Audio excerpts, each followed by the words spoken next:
La W presenta Vicky Dávila. 12 del día, 8 minutos. Muy bien, pues tenemos, como les habíamos prometido a nuestros oyentes, hoy estaban invitados Vivian Morales, senadora de la República, y su esposo Carlos Alonso Lucio. La veo que llega sola, senadora. ¿Qué pasó? Vicky, gracias por la invitación. Nosotros nos habíamos comprometido ayer a venir, mi esposo y yo, él como vocero del referendo, yo como senadora también, y que presentamos la iniciativa ante el Congreso.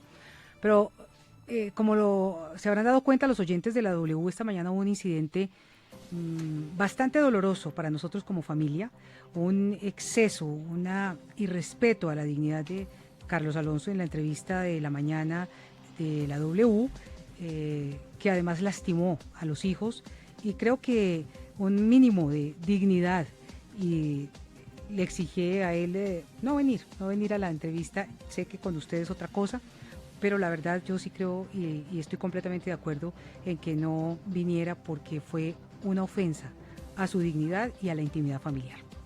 Pues, senadora, lamento mucho que no hayamos podido cumplirles a nuestros oyentes, teniendo también aquí a Carlos Alonso Lucio, muy respetables sus argumentos este mediodía, y bueno, ojalá exista otra oportunidad. Entre otras cosas, yo sé que también todos nuestros compañeros de la mañana, siempre, todos los días, tratan de hacer su mejor trabajo. Eso es lo que hacemos todos los días. Empecemos entonces, senadora, y le agradezco mucho que nos haya aceptado la invitación. Vivian Morales hoy en la W, ya tenemos 1.658 personas conectadas en nuestro Facebook Live, y espero que van a ser muchísimas más, porque quizás desde el tema del referendo, del plebiscito, perdóneme, por la paz, no habíamos visto una polémica tan grande. ¿Por qué generó tanta polémica el referendo que usted propuso, donde básicamente, y usted me corrige si estoy mal, lo que usted ha dicho en ese referendo es: donde hay papá y mamá hay familia, si no hay papá y mamá no hay familia? ¿Estoy correcta? No. Decía, el referendo lo que propone es que para los niños que están en una situación de vulnerabilidad, a la hora de adoptar, se le debe dar una familia conformada por un papá y una mamá, que además tiene que llenar todos los demás requisitos de idoneidad de la ley. ¿Por qué se generó tanta polémica, senadora Vivian? Vicky, esto nos demuestra que es una propuesta de democracia válida. Estos son temas que tocan el corazón de una sociedad y que no pueden ser ajenos al debate social, porque es que aquí nos han acostumbrado que a través de litigio estratégico, a través de definiciones en la Corte, nos ponen una decisión sobre toda la sociedad y nos la tenemos que tragar calladitos. No, este referendo, esta actitud de la sociedad, de todo el mundo moviéndose, de todo el mundo viendo la transmisión del Congreso, significa que hay un interés social en el tema, y que era válido que ese interés social se dilucidara como lo pretendíamos por los medios democráticos. Eso es la demostración de esa afirmación. ¿Qué le deja el hecho de que se haya hundido en la comisión la propuesta que usted estaba haciendo?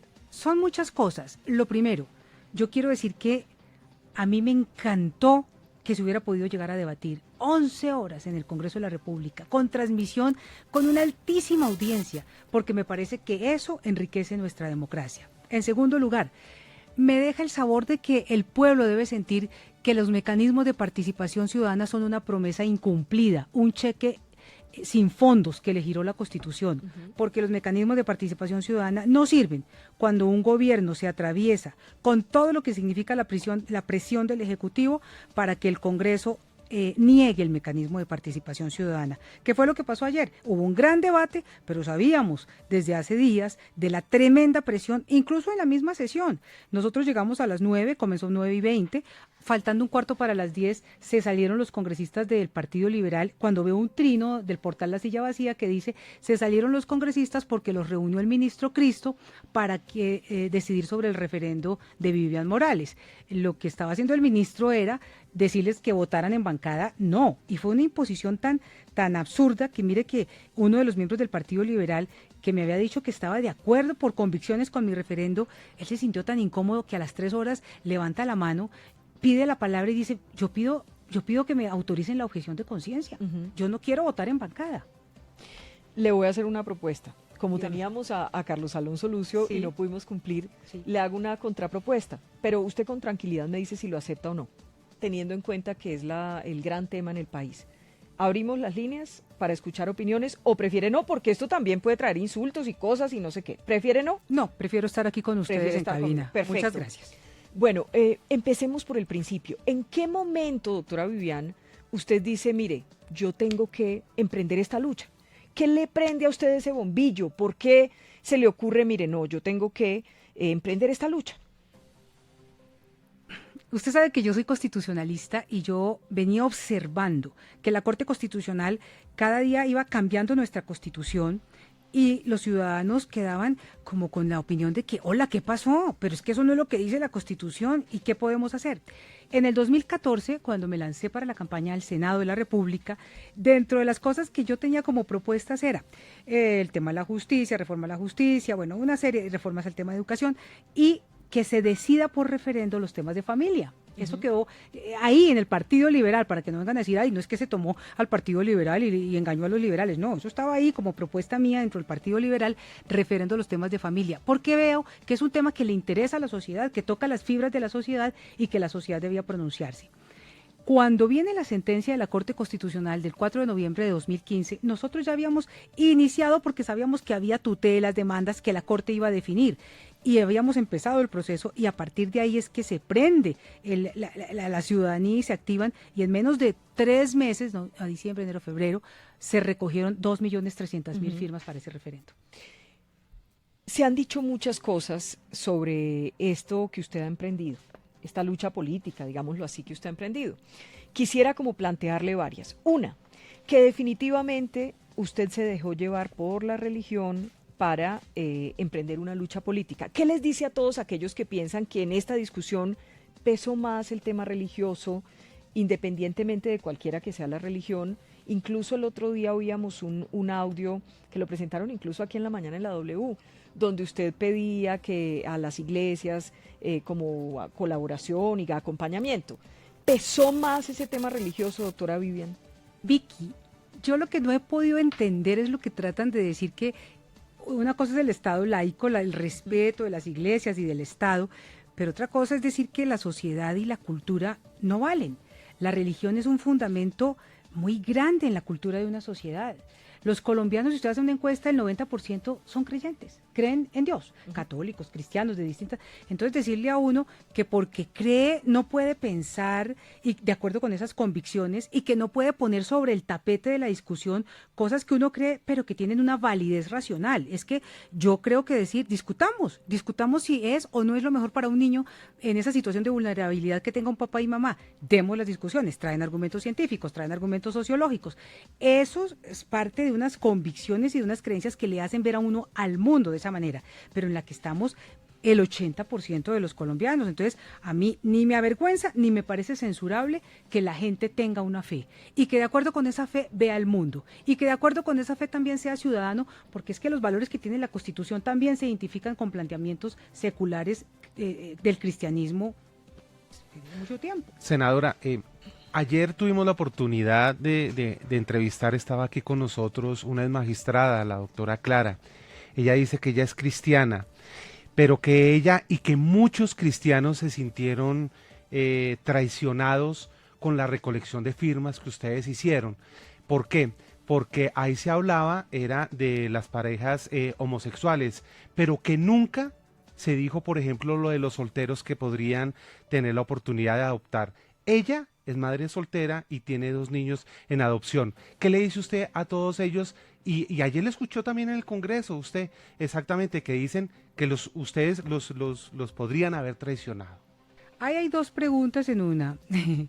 La primera, no se puede haber traicionado porque es que los formularios estaban escritos donde la gente firmó y es obligatorio que firmen en un formulario en que está el resumen de la exposición de motivos y el artículo que se propone. Y el artículo propuesto dice, únicamente podrán adoptar las parejas heterosexuales conformadas por hombre y mujer. Es 2 líneas, o sea, los leyó cualquier persona que firmó la propuesta. Es decir, me parece hasta de mala fe decir que se engañaron a 2.300.000 ciudadanos a los que se les da un formulario que lo tienen que leer antes de poner la firma. Son 2 renglones, no, es que no es un larguero explicando, eran 2 renglones donde claramente se dice que únicamente podrían ser adoptados por hombre y mujer. Segundo, obviamente que una mamá soltera, que un papá soltero pueden criar maravillosamente a sus hijos. ¿Quién no va a reconocer lo que han hecho las madres y las mujeres solas, que son el 24% de la población en los hogares monoparentales, o sea, con mamá o con papá? Pues obviamente que han hecho un esfuerzo extraordinario, pero aquí estamos hablando de lo que buscábamos, vamos en una decisión política del Estado, cuando el Estado tiene que hacer una política pública sobre los niños que están a su cargo. Sobre eso, hablemos de los niños. Hablemos de los niños porque me parece que nos debemos detener un poco allí. Y uno a veces tiene la sensación, doctora Viviana, usted sabe que yo la respeto inmensamente. Creo que usted es una señora seria en su oficio que desempeña, así no estemos de acuerdo. ¿Será que los niños, y le confieso que yo he estado en los hogares de bienestar familiar, y yo probablemente antes tenía unas reservas con respecto a la adopción, por ejemplo, de parejas del mismo sexo, especialmente. Pero el día que yo estuve durante una semana, hace como unos 2 años, en los hogares de bienestar familiar, comprendí algo que es muy difícil de comprender de pronto si uno mira, si lo mira desde la moral o desde la religión o desde la política o no sé. Quiero extenderme en esta pregunta para que me la comprenda. Y ese día comprendí que a cada niño que yo me le acerqué a entrevistarlo, a conversar con él, incluso cuando fui a la sala cuna y vi que había niños que tenían 20 días de nacidos y tenían llorando que esperar a que les dieran el tetero porque eran 20 y eran 3 enfermeras, en fin. Ese día comprendí que lo más importante para esos niños es el amor. ¿Por qué razón per se va a ser malo o no van a poder ser unos buenos papás 2 mujeres o 2 hombres? ¿Per se son malos? Empecemos por hacer otra pregunta. ¿Por qué estos niños duran institucionalizados, que es la manera como se llama a los niños que están a cargo de estos hogares o del Estado, tanto tiempo? No debería ser así. No. Ha habido una cantidad de fallas administrativas y burocráticas que llevan a que el proceso de adopción dure entre 5 y 7 años. Eso es una falta del Estado. Y esa no es el tema de la discusión de si es esta pareja o la otra la que lo adopta. Es que eso no puede pasar. Y no porque se autorice la adopción por parte de parejas del mismo sexo, cambiaría la situación de que esos niños estén institucionalizados. Están institucionalizados por fallas en el Estado, que los lleva a estar 3 y 5 años y hasta 7, porque tengo respuestas del bienestar familiar en que me hablan de esos términos. Entonces, no, hay niños que llegan a los 18 y ya nunca fueron adoptados. La pregunta de primera es esa, porque si están unas u otras parejas, pero los niños tienen que permanecer 5 o 6 años o 10 años institucionalizados, entonces la respuesta no es sobre las parejas, sino sobre las deficiencias del Estado en esa prestación de ese servicio de atención y de cuidado del niño. En segundo lugar, parejas heterosexuales en los últimos 10 años ha habido 17.500 que han solicitado, se han postulado para tener niños en adopción y apenas se han dado 7.800 niños. No es por falta de parejas de heterosexuales que no se ha llegado a adoptar. Entonces, hay que mirar ya si hay suficientes parejas heterosexuales, si tienen que llenar los requisitos de idoneidad, ¿qué es mejor para un niño en estas condiciones? Yo creo, en primer lugar, han dicho, hay un montón de estudios que señalan que no hay ninguna diferencia entre la crianza. Yo creo que les pueden dar amor, claro, las parejas del mismo sexo pueden dar amor a los niños, pero el decir que hay una cantidad de estudios descuida que también hay otra cantidad de estudios que señalan que hay diferencias en los resultados sobre los niños educados en uno u otra clase de hogar. La decisión del Estado, que primero tiene que partir de que no es que falten parejas heterosexuales de hombre y mujer para la adopción, que no es por ausencia que los niños se quedan allí, debe ser buscar la política pública que garantice al niño y que le prevenga de cualquier riesgo. ¿Qué riesgos puede haber? El primero, no hay estudios que sean definitivos, no hay la última palabra en la ciencia, y eso es claro, eso se lo dije ayer al ministro de Salud que fue al debate y se quedó callado, porque le presenté otros estudios, porque él mostró con un sesgo solo estudios que le favorecían la posición que él quería reivindicar. Pero en segundo lugar, lo que sí es claro es que la sociedad colombiana, con el 80% que no acepta la adopción por parte de parejas del mismo sexo, tiene una situación que puede significar matoneo, que no es bueno y no debe ser admitido, bullying, estrés, y en todos los estudios sí se dice que los niños con parejas del mismo sexo están sujetos a ese estrés social. Es distinto en un país en donde hace mucho tiempo está admitido y permitido esto. En el año 90, por ejemplo, los países noruegos legalizaron los matrimonios del mismo sexo. Entonces, cuando, por ejemplo, la Corte dijo, sí, ese es un riesgo, que estos niños pasen un estrés o un bullying porque la sociedad no es inclusiva y no los acepta. Pero entonces la Corte toma el camino de decir, pero aceptémoslo porque para eso está el sistema de salud, para que le resuelva el problema que se le puede generar por ese matoneo o ese estrés. Yo digo no, el mandato constitucional es el contrario, los derechos de los niños son prevalentes y no podemos, con el argumento de que vamos a generar ya a la fuerza una sociedad que acepte eso, que sea inclusiva, que ese costo lo pague quien no está obligado a pagarlo, que es el niño. Ni porque le digan, no, pues le vamos a poner psicólogos y psiquiatras para ayudarlo, porque a través de usted o de ustedes, con este experimento social, vamos a lograr una sociedad inclusiva. ¿Qué podrá ser peor, doctora Vivian? Que el niño pase toda su vida institucionalizado, así como lo estábamos diciendo, en un hogar de bienestar familiar, donde lo tiene todo pero no tiene nada. Lo sabemos, porque al no tener el amor, que es lo más importante para el desarrollo del niño, le falta lo más importante. O que pase a manos de unos papás del mismo sexo, por ejemplo, que tengan que explicarle a su hijo adoptivo cómo son las cosas, no inducirlo a que haga esto o lo otro, sino explicarle y que tenga amor, mucho amor. Es que volvemos a lo mismo. Usted me está haciendo una pregunta que no se responde desde esa óptica, porque es que el niño pase institucionalizado no es porque no haya parejas para adoptarlo. Hay. Las pruebas estadísticas nos demuestran que las ha habido, 17.500 en los últimos 10 años. Ha pasado institucionalizado por faltas administrativas y burocráticas y por los mismos procedimientos, porque la propia Corte, que ahora reivindicó el interés superior del niño, fue la que en el año 2011 condenó a esos niños a pasar por lo menos 3 años en el bienestar familiar, mientras le buscan hasta el 6º grado de parentesco. Es cierto que hay inoperancia del Estado, pero como es difícil acabar con esa inoperancia del Estado yo no inmediatamente, creo que sea difícil. Yo creo que eso es lo que debería tenemos que ocurrir. trabajar, Claro, no, en eso estamos de acuerdo.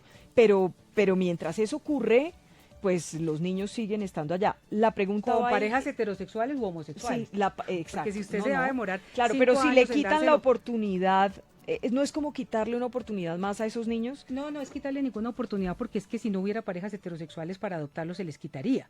Pero como está probado que hay 17.500 en los últimos 10 años y 7.000 niños dados en adopción, yo no estoy proponiendo que los niños se queden institucionalizados. Esa no es la propuesta que estamos haciendo los 2.300.000. Estamos firmantes viendo de la iniciativa. discusiones de los adultos para reglamentar una situación de los niños. Yo le quiero preguntar por curiosidad, senadora Vivian, ¿usted ha hecho un trabajo de campo, digamos, ahí donde los niños les ha preguntado? Sí. ¿Dónde Claro, estuvo? estuve en el hogar de Bárbara Escobar. ¿Y qué le dijeron? ¿No queremos papás del mismo sexo?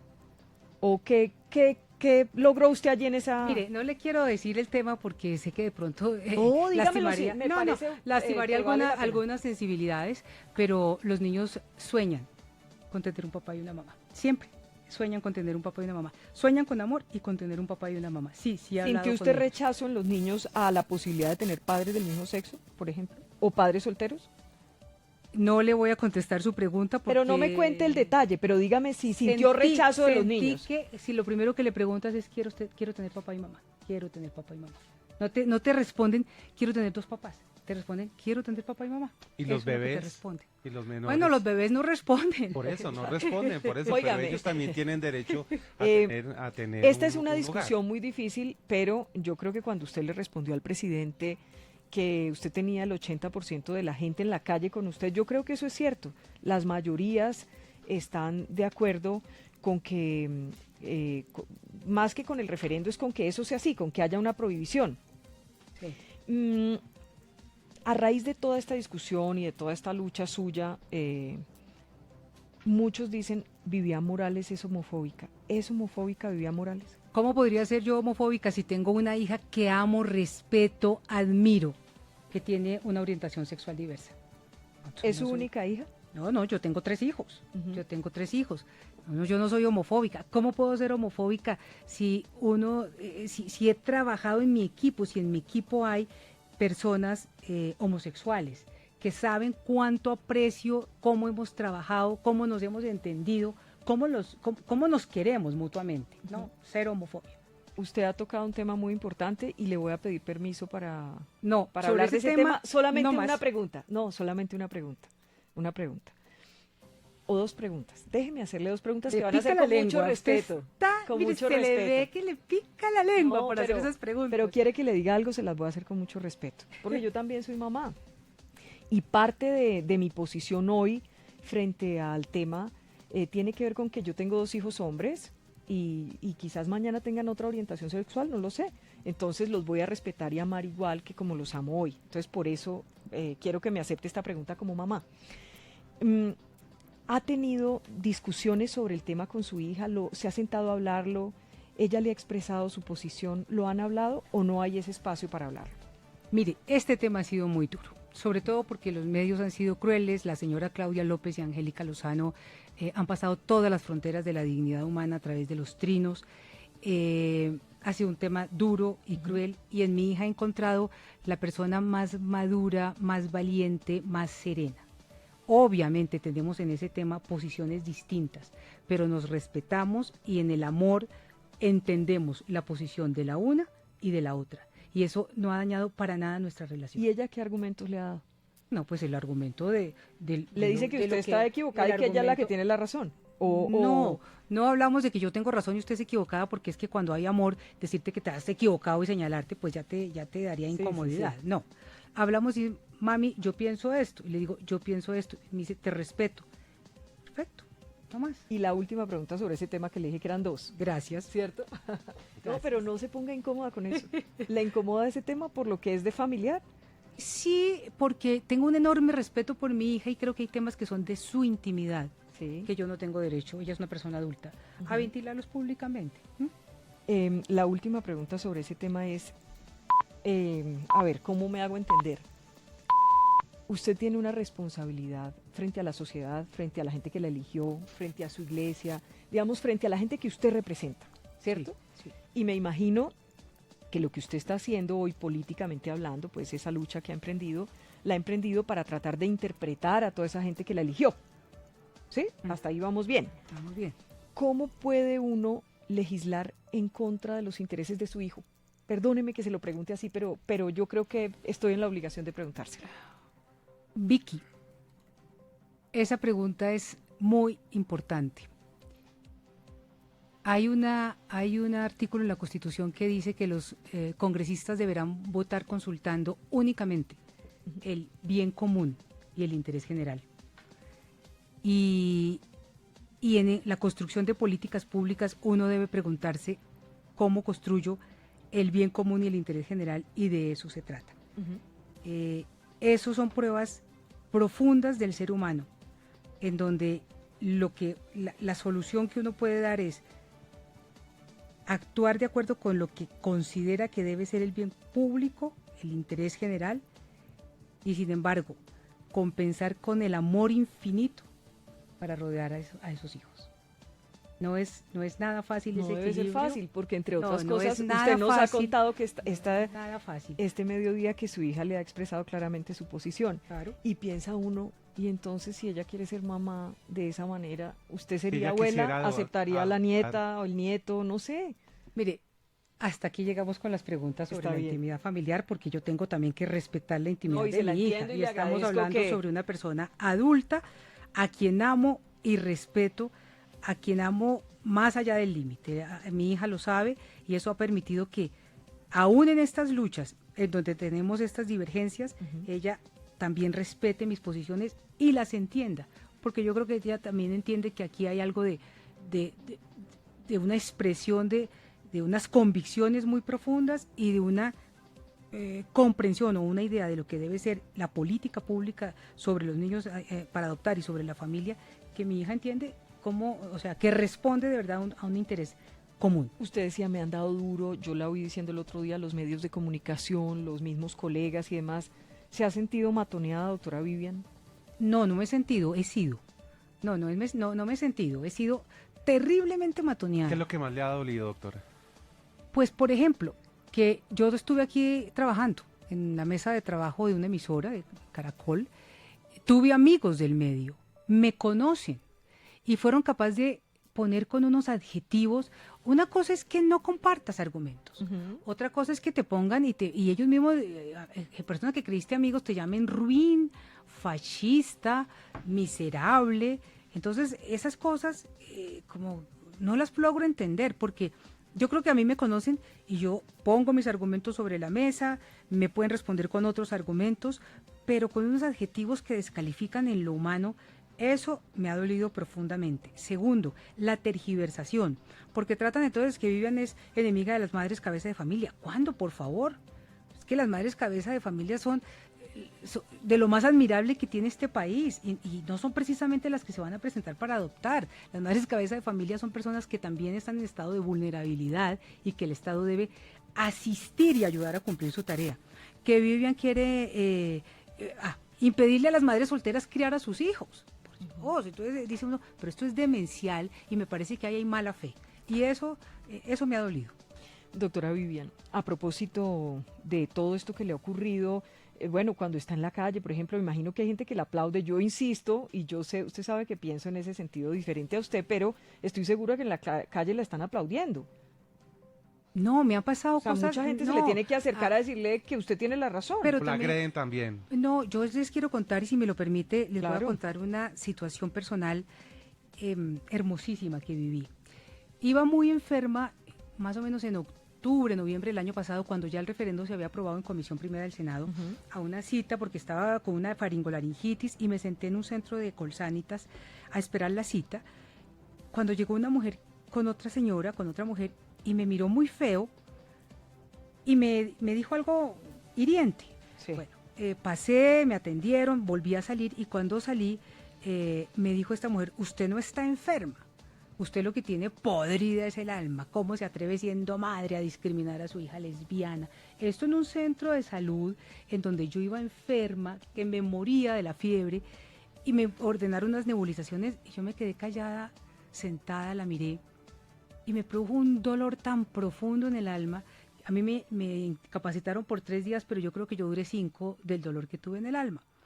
Sin embargo, la actitud de ella fue tan agresiva que yo me quedé pensando y dije, ella realmente me calumnió, además porque me dijo 1000 cosas más ofensivas todavía. La insultó, mejor dicho. Y sí, me calumnió, porque habló de mi marido, dijo que era delincuente y que yo era... Bueno, hubo una agresión, de hecho, una injuria, de hecho, y decidí por primera vez hacer una cosa, la denuncié A ante la señora fiscalía. que Sin ¿Y cómo conocerla. supo quién era? No, simplemente denuncié, Datos del paciente la buscó y todo. el hecho, no, yo denuncié el hecho ante la fiscalía fue y averiguó, me citaron a conciliación, porque cuando uno hace una querella por injuria y calumnia, tiene que ir a la cita y yo no quería ir. Yo dije, no, yo esto para qué. Volverla No, a yo no ver, quiero. volverse a exponer. Entonces le dije a una abogada que me fuera a representar, pero la abogada tuvo 1000 dificultades y ese día nos tocó llegar a darle el poder en la misma fiscalía. Luego finalmente hubo lugar a la audiencia. La señora llegó. Este fue uno de los momentos humanamente más estremecedores de mi vida. Yo había estado, de verdad, muy, muy adolorida como por un mes. Y llega ella y me dice, ¿cómo está? Nos saludamos, yo soy periodista. Me dijo, mire, yo quiero contarle algo que me pasó. La semana pasada, mi mamá estuvo a punto de morir. La interné en la clínica La Reina Sofía, tenía una apendicitis con peritonitis. Entendí que quien estaba podrida era el organismo de mi mamá y que la palabra que yo usé contra usted, siendo usted una madre, es algo que nunca debí haberle dicho. Pasé porque mi madre estaba 8 horas en operación y no había salido en cirugía. Fui y pasé por la capilla de la Reina Sofía y le dije, Dios, salva a mi mamá. ¿Qué tengo que hacer? Y yo te prometo lo que tú quieras, Señor. Y él me puso, me dice ella, en la mente el insulto que le había dado a usted y me había hecho sentir que tenía que pedirle perdón. Al día siguiente de esto me llegó la notificación de la fiscalía. Increíble, o Y sea, yo ya sé- no sabía que usted la había denunciado. No, y yo sentí que era una notificación, pero no era una notificación, era una invitación para poder cumplir mi promesa. Empecé yo a llorar y ella a llorar. Y le dije, mire, perdóneme, yo jamás he querido hacer algo que a usted la ofenda en lo personal. usted me ofendió profundamente porque lo más amado para mí son mis hijos. Nos abrazamos y nos pedimos perdón. Y la fiscal nos dijo, bueno, ¿qué quieren? Aquí hay que hacer una medida de restauración, un acta. Le dije, no, pues no había un video grabando esto porque es una cosa muy linda. Sí. Y dijo, no, entonces le dije, bueno, entonces pues hagamos un video con esto porque puede ser ejemplar para la sociedad, una sociedad tan polarizada como la nuestra. Quedamos en que íbamos a hacer un video a los siguientes, a los 8 días. No, espere. Señora. Entonces ella me llamó el miércoles, porque el jueves teníamos que grabar el video, me dijo, doctora Vivian, para vernos, para grabar el video. Yo le dije, mira, ¿sabes qué? Para mí es suficiente con que tú y yo nos hayamos perdonado mutuamente. Es preferible no buscar que esto sea manipulado ni usado. Hasta hoy lo estoy contando públicamente. Le agradecemos. Ella es una periodista, pero fue una experiencia en que la fiscal salió llorando, la asistente del fiscal salió llorando y ella y yo llorando. Mire, a lo largo de todo esto que ha ocurrido, pues obviamente hemos escuchado absolutamente todas las opiniones, y una de esas opiniones ha sido, le han enrostrado que por qué razón usted no estuvo de acuerdo con la pena perpetua para los violadores de niños. Y han dicho, si estaba tan preocupada por la niñez, ¿por qué razón no apoyó esa cadena perpetua? ¿Cuál es la explicación, doctora Vivian, y cuál es la diferencia? Bueno, lo primero, eso fue un concepto que hice como fiscal general, que tiene que entender que fiscal general en ese momento era una de las cabezas de la política criminal en Colombia, como fiscal general. Allí se defendía, el referendo trataba de hacer prisión perpetua, y lo primero que se dijo, y lo defendí como defiendo ahora, un artículo de la Constitución, creo que es el 32 o el 33, que señala que en Colombia no habrá prisión perpetua. Lo dice el artículo de la Constitución, así como defiendo ahora el 44 y el 42 de la misma Constitución, que dice que la familia está protegida en la Constitución, conformada por hombre y mujer, y que los niños tienen derecho a tener una familia. Entonces, en ese punto quedó en la misma orilla, defendiendo la Constitución del 91. Pero además, Vicky, porque en Colombia ya existe la prisión perpetua, es que a una persona que viole a un niño, que asesine a un niño, puede llegar a tener una pena de 60 años. Si le suma 20 o 30 años que tenga esa persona, son 90 años cuando saldrá de la cárcel sin ningún beneficio. Pero es que en la práctica, doctora Vivian, usted que fue fiscal sabe que no es cierto. Aquí ninguna persona en el país ha pasado una cadena perpetua, porque con las rebajas de penas y todo... No hay lugar a rebajas de penas. Pero sí, hay... Y sería bueno que usted lo explicara como fiscal, porque ahí hay un vacío jurídico, porque dicen, de todas maneras tendría rebaja de penas por estudio, por trabajo. Ahora, la Corte hizo esa interpretación hace 2 años, otra vez la Corte, pero ahí no hay lugar a rebaja de penas. Por ejemplo, este papá que cometió el crimen en Chía sobre su niño, que fue una cosa pavorosa, fue condenado a 60 años, sin lugar a rebaja de penas. Entonces, entre prisión perpetua y 60 años que hoy hay, me parece que era lo mismo. Pero la Constitución prohíbe la prisión perpetua, así como la Constitución, el artículo 42, habla de un tipo de familia especial.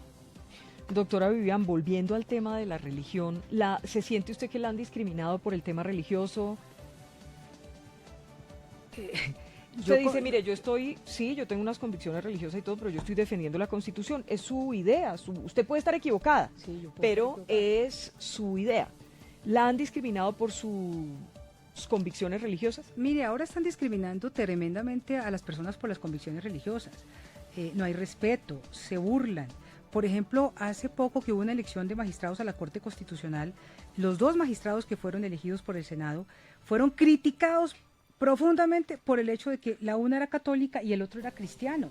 Este país está abriendo a un tema de desprecio hacia el hecho religioso, de pensar que el hecho religioso es sinónimo de ignorancia y de que es inadmisible en un Estado tener una creencia religiosa, y eso no es así. Además, me parece que los que hacen esto sí hacen gala de una gran ignorancia. Le han criticado que, siendo liberal, este es un pensamiento muy conservador. Fíjese que ayer el ponente de la iniciativa del referendo que pidió que se votara a favor es el presidente de la Cámara Liberal, y el copresidente del partido, Carlos Alejandro Chacón, fue a la comisión a pedir que se votara favorablemente, también como liberal, porque dijo, es que el Partido Liberal es un partido de tendencias, de matices, y qué más liberal que buscar que el pueblo defina los asuntos esenciales del Estado. Pero, por ejemplo, Horacio Serpa, el codirector del partido, dice que usted no es liberal. Pues yo también podría decir que Horacio Serpa ha faltado a los liberales profundamente. ¿En qué sentido? Por ejemplo, votó el IVA cuando había sido una propuesta del Partido Liberal no permitir que se aumentaran los impuestos indirectos. Por ejemplo, han votado todas las reformas neoliberales de venta y de privatización de las empresas del Estado, cuando esa es una política que va contra el ideario liberal. ¿El partido la dejó sola? El partido está dejando solo a inmensos sectores de la población y se está equivocando. Mire que en la encuesta de opinión del partido salió con el 1.5 de favorabilidad. Lo que debería estudiar el partido es que él es el que está dejando las causas del pueblo. Pero también han dicho, usted decía ahora, han utilizado muchas palabras con respecto a mí, y han dicho, mire, Vivian Morales es mezquina porque está pensando en que como esto piensa la mayoría, entonces está pensando en votos. ¿Qué les dice a esos que están pensando que usted quiere réditos políticos? Que el adjetivo se le aplica a ellos, porque de una causa tan grande, una causa que surge de convicciones, que comienza desde hace ya tanto tiempo, porque es que esto no fue ayer, no me lo inventé hace 6 meses, llevamos más de 2 años y medio trabajando en el tema de este referendo, que fue recogido 2.300.000 firmas con 40 millones de pesos. Me parece que eso lo que demuestra es que es una causa grande de convicciones, de gente que cree y que se la juega por lo que cree. Me parece que el adjetivo se les devuelve es a los que están diciendo. ¿Pero no tiene intereses políticos? Yo soy política, claro, pero esta causa se hizo por convicciones. Mira, desde el año 2014, antes de ser elegida al Congreso, lo propuse porque veía que era la única salida. Cuando la Corte Constitucional le arrebata al Congreso, porque ya le arrebató, la posibilidad de decidir sobre esos temas, cuando no queda otra salida que el mecanismo de participación democrática, propuse en mi propia campaña, hagamos referendos para los temas de familia, desde el año 2014. O sea, esto está completamente lejano a cálculos políticos. Lo que yo sí le quiero decir es que, por ejemplo, cuando comencé, como fue en el 2014 y en el 2015 había elecciones regionales de Consejo y Asamblea, Claudia López puso Vivian Morales sacrificando a su propia hija por el cálculo político de las próximas elecciones. En esas elecciones yo no tuve ni siquiera candidatos. Luego, cuando Germán Barón me dio la victoria porque había 9 votos y necesitábamos 10 y entró a votar, puso otro trino. Vivian Morales aliada con Germán Vargas Lleras para la elección del 2018. Sí. Entonces, la verdad de lo que aquí ha habido es calumnia sobre eso y mala fe. ¿Las va a demandar? No. Ah, óigame, ¿qué va a hacer con esos más de 2 millones de personas, más de 2 millones de firmas que están representadas en esas firmas, esas personas? ¿Qué va a hacer con esas personas a las que usted no les pudo cumplir o no les pudo cumplir, por lo menos hasta ayer no les pudo cumplir? No, yo les cumplí. No, Yo les cumplí. El resultado final, usted hizo lo que a se mí me comprometió, correspondía, sí, pero sí. digo, quedó frustrada la idea. Por lo menos ahí, ¿o qué va a pasar? ¿Qué va a hacer con esa gente y qué va a pasar con el futuro de esa idea suya? A ver, Vicky, ¿qué va a hacer con esa gente? Esa gente no es mía, ni están en una mochilita como de un clientelista metidos en una mochilita ahí los 2.300.000. Son ciudadanos que se respetan, son ciudadanos con convicciones que se respetan, que votarán, decidirán, pensarán, seguirán participando en marchas, como lo hemos hecho, lo hicimos el año pasado, en lo que sus convicciones los muevan. Así que pues no, yo ni soy dueña, ni manejo 2.300.000 personas. Lo que soy pues es que eso es prácticamente presidenciable. Lo que tengo es un liderazgo porque me identifico con esas convicciones y hemos dado una batalla durísima y que creo que no perdimos y yo no les falté. Tienen que saber el enorme costo que ha sido llevar hasta allí y lo hemos llevado con toda dignidad y hasta hemos dado todo lo que hemos podido dar en esta batalla. Y le decía, ¿qué viene? ¿Qué viene? Porque anoche oíamos a Carlos Alonso Lucio diciendo, mire, los invito a marchar y tal, que el otro miércoles, si mal no estoy. Reglamentariamente existe la posibilidad de apelar. ¿Y va a apelar? En la plenaria de la Cámara. Apelar ¿sí? en la plenaria de la Cámara. Que es algo que nunca ha ocurrido. Esa es la posibilidad reglamentaria de apelar a la plenaria de la Cámara para que pida que vuelva a ser estudiado en otra comisión. Ese es el tema sobre el cual hay que entrar a definir. No lo ha decidido. ¿Posibilidades? Se puede, claro que se puede apelar. Sí, Pero no y lo han decidido. Ayer se anunció que se iba a apelar. Yo creo que llegar hasta el último recurso en los mecanismos de participación implica usar el último recurso, que es la apelación. Es el punto final. Entonces Y sí lo van a hacer. Sería el último peldaño que tendríamos que hacer, que usar. Pero sí lo van a hacer o no lo han decidido.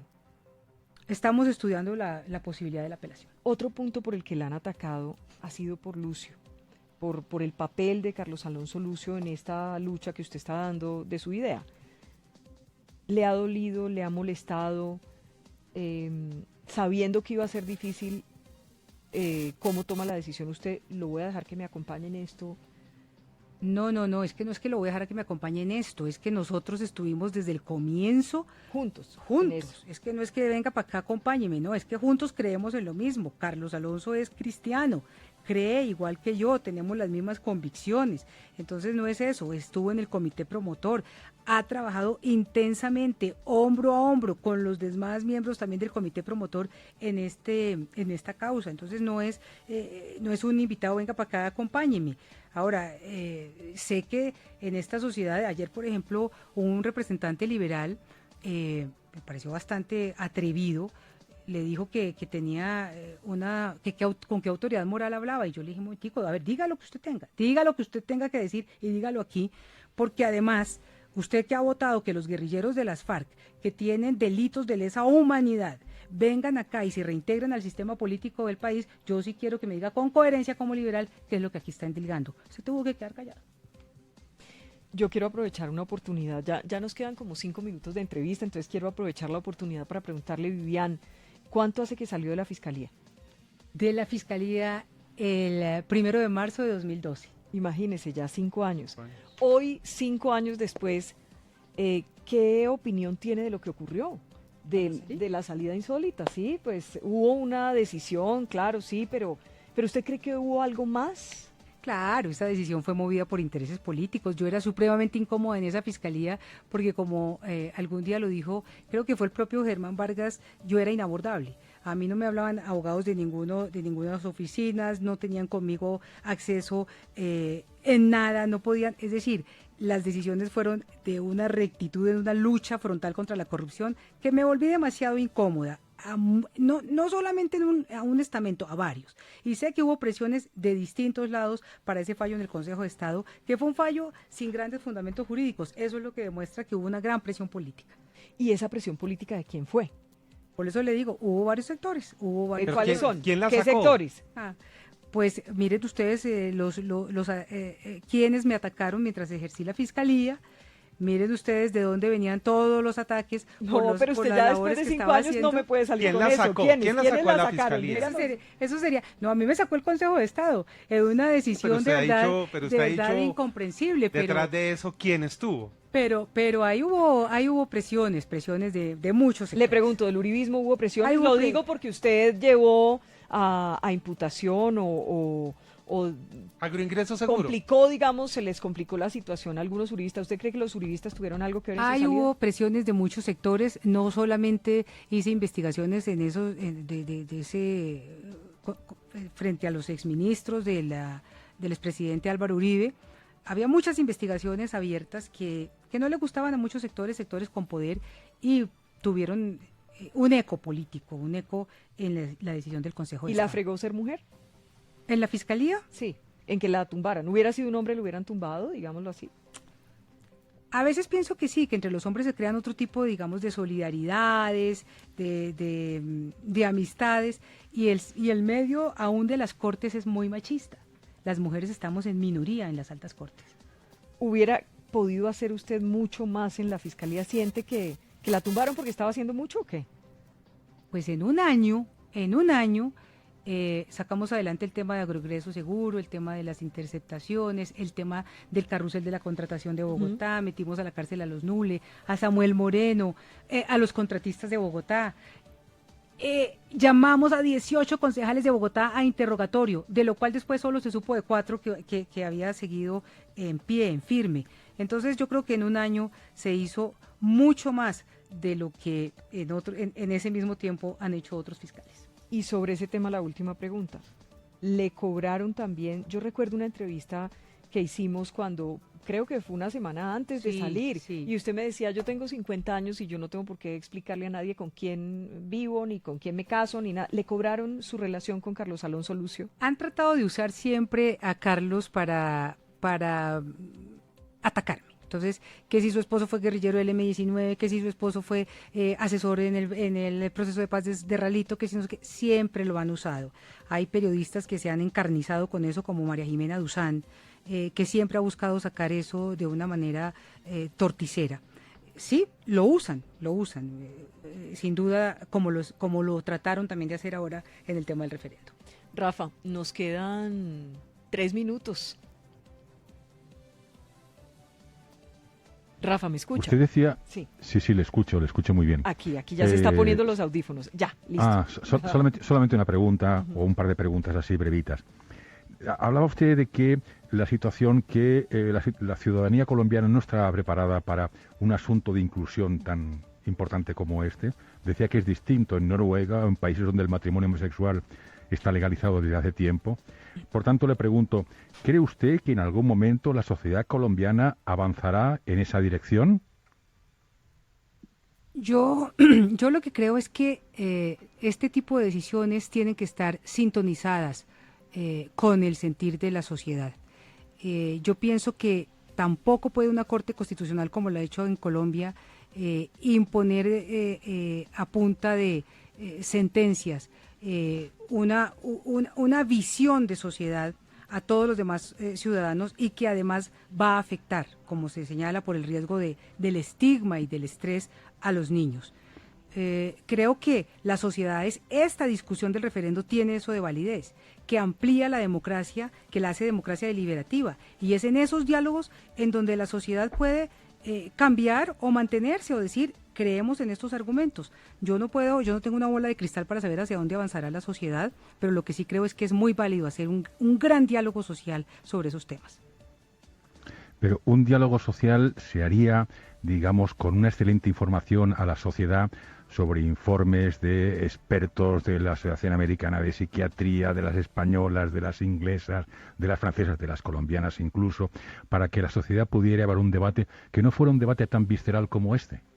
¿No le Un gran parece? debate de una democracia deliberativa, y eso pensaba yo antier. Supondría que se pongan todos los mejores argumentos sobre la mesa para que la ciudadanía se informe. Y sí, el debate pienso que así no podría hacerse tan transparente y tranquilo cuando uno ve que todos los medios de comunicación tomaron partida contra el referendo de entrada. Entonces, pienso que ahí nuestros argumentos serían los que menos ecos tendrían, porque uno se da cuenta que los medios de comunicación definitivamente estuvieron contra el referendo. Son las 12 del día, señor. Ya nos toca, Rafa, ir a la pausa. Sí, ya he visto que son y 55, sí. Sí. ¿Pero le quedó algo importante para que ella lo responda muy rápido o qué? No, estoy convencido que tendremos otro día por delante. Muy bien. Pues doctora Vivian, le agradecemos muchísimo por estar con nosotros en la W, por aceptar esta conversación franca. Uno puede no estar de acuerdo. Usted sabe que en este tema no estoy de acuerdo. Estoy con su hija y le doy gracias a Dios de que ayer se haya hundido. Pero me parece muy válido que usted tiene derecho a pensar lo que usted quiera, a exponer sus argumentos, no tendría pero por yo qué quiero que piense que matonearla son ni dos, nada. quiero que piensen que son 2.300.000 Sí, está bien, colombianos, para que pero no con me ellos también estoy usted sola. con ellos también estoy en no, para que no me desacuerdo. personalice. No, Pero me parece muy sano que tengamos esta oportunidad, le agradezco mucho y aquí siempre tendrá un espacio. le agradezco y me encanta volver a verla y volver a verla también, Vicky. Muchas gracias. Saludes a Lucio, que nos quedó mal, que luego otro día lo vemos. Él no les quedó mal. Chao, doctora Chao. Vivian. Gracias. Seguimos hasta las 3 de la tarde. A ustedes mil gracias por acompañarnos. Hoy tuvimos casi 3.000 personas. No sé, Andrés, ¿cuántos tuvimos? Sobre las 3.000 personas Sí, conectadas, Vicky, por conectadas. minuto. Así que muchas gracias. Hasta las 3 de la tarde seguimos. Ya volvemos con más, con personajes. Ahorita abrimos las líneas y conversamos. Esta es la W.